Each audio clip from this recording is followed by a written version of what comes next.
लालची बीवी की बुद्धिमान सौतन। अरे मैंने कह दिया सो कह दिया। तू चाहे किसी भी हूर की परी से प्यार क्यों ना कर ले, लेकिन तेरी शादी तो मैं अपनी पसंद की और अपने स्टैंडर्ड की लड़की से ही कराऊंगी। एकदम सही कह रही हैं सासू माँ।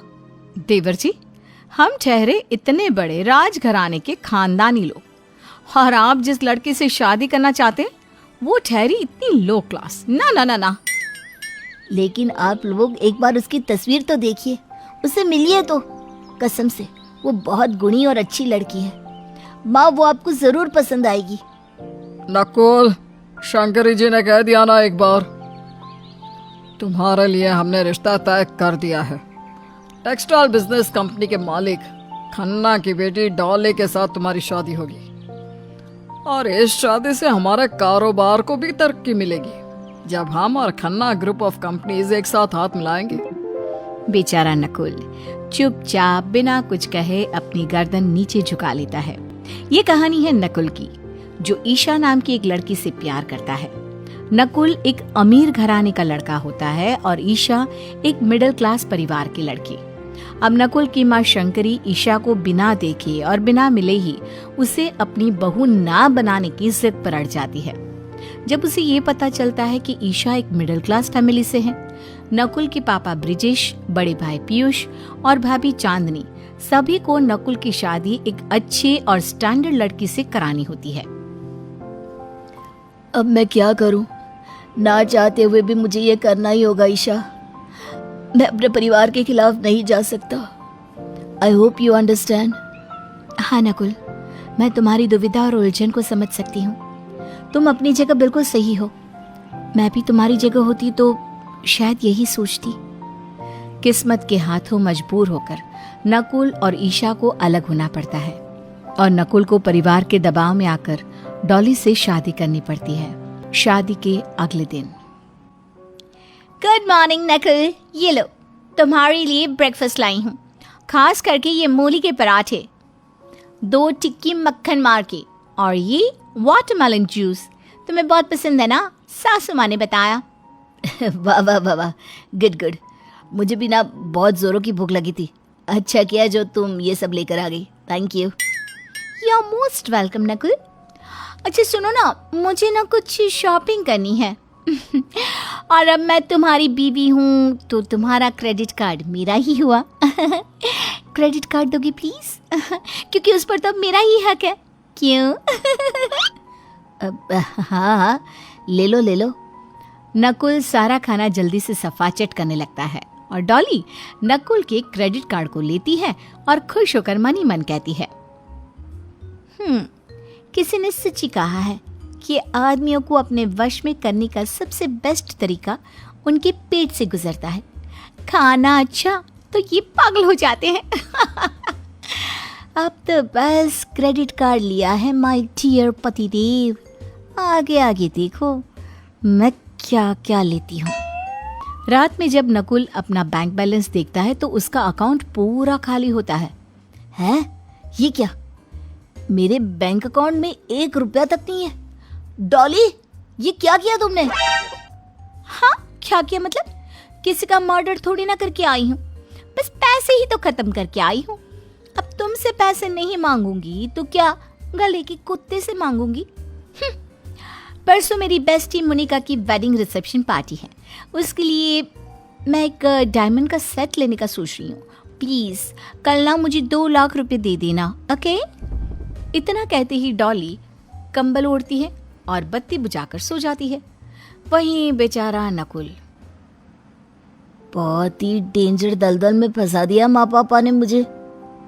डॉली यूं ही रोजाना किसी न किसी बात को लेकर नकुल से पैसे मांगती, और तो और वो उससे बिना पूछे ही उसके कपड़ों और बैग में से पैसे ले भी लेती।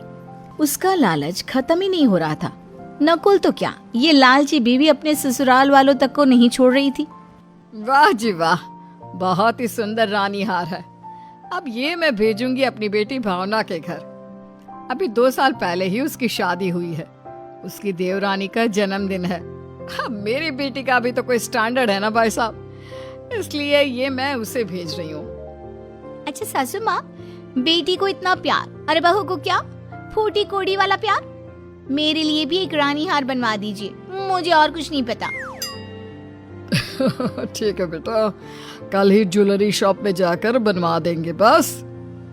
डॉली अपने मंसूबों से बाज नहीं आ रही थी। वो अब प्रॉपर्टी के पीछे पड़ गई थी। तुम ही सोचो नकुल, कल को जब हमारा बच्चा इस दुनिया में आएगा तो हम क्या करेंगे? I don't know. तुम्हें कैसे भी करके पापा से कहना होगा कि आधी जायदाद मेरे नाम कर दे, ताकि हमारा फ्यूचर सेफ और सिक्योर रहे। लेकिन डॉली, लेकिन कुछ नहीं, मुझे कुछ नहीं सुनना।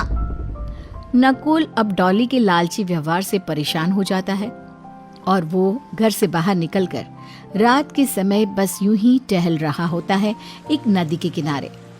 तब उसे ईशा दिखती है। ईशा और नकुल दोनों भी एक दूसरे को भावुक नजरों से देखते हैं और उनके मिलने पे उस अंधेरे में चमकते हुए जुगनू भी आ जाते हैं। नकुल, तुम यहाँ? ईशा, नकुल को परेशान देख ईशा उससे पूछती है कि आखिर बात क्या है।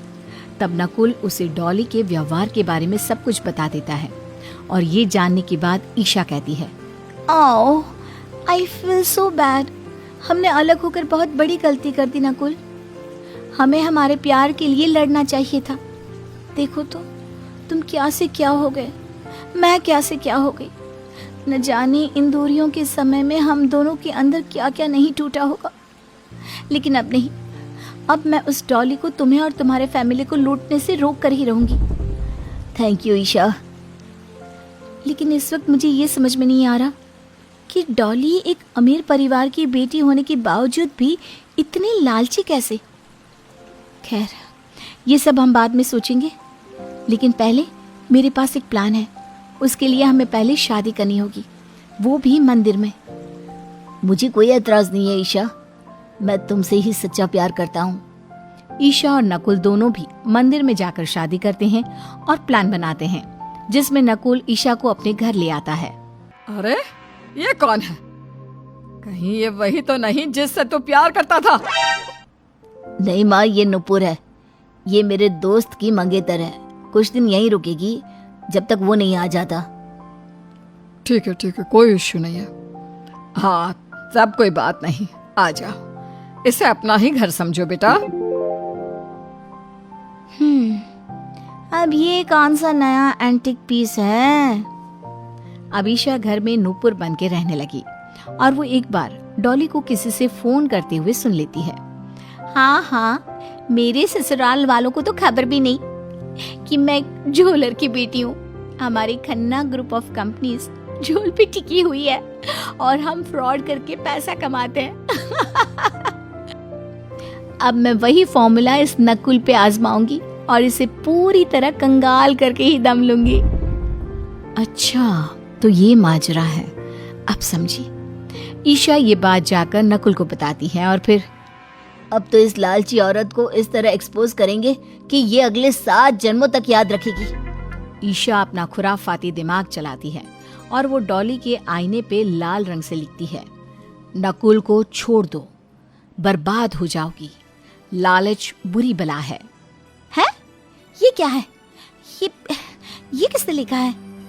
अचानक से बाथरूम में गर्म भाप होने लगता है और आईने पे लिखा हुआ सब कुछ अपने आप मिट जाता है। ये देखकर डॉली घबरा जाती है। एक दिन बाजार में उसे एक ऋषि मुनि मिलते हैं।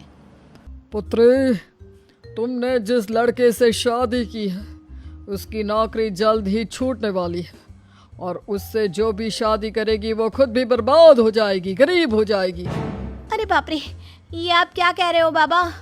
तो अब मैं क्या करूं? जितना जल्दी हो सके उतना जल्दी अपने पति से नाता तोड़ दो और उससे दूर हो जाओ, क्योंकि तुम्हारी भी उसके साथ साथ कटोरा लेकर घूमने की नौबत आ सकती है। अब डॉली बहुत घबरा जाती है। वो टैक्सी में बैठकर घर आती है और ऋषि मुनि की बातों को लेकर सोचती रहती है। फिर डर के मारे बोरिया बिस्तरा लेकर भाग लेती है। अब ये कहने की तो जरूरत नहीं कि ये जो कुछ भी था सारा नकुल और ईशा का ही प्लान था। बाद में सभी घर वालों को सारी सच्चाई पता चलती है। हे भगवान, हमने हमारे ही घर में आस्तीन का सांप पाल रखा था और हमें खबर भी नहीं थी। माफ कर दो ईशा हमें। आज से तुम इस घर की छोटी बहू हो, जो नकुल के प्यार की असली हकदार है। लेकिन जो भी कहो, उस लालची बीवी को उसकी बुद्धिमान सौतन ने अपनी बुद्धि का इस्तेमाल करके क्या भगाया है। मान गए तुम्हें।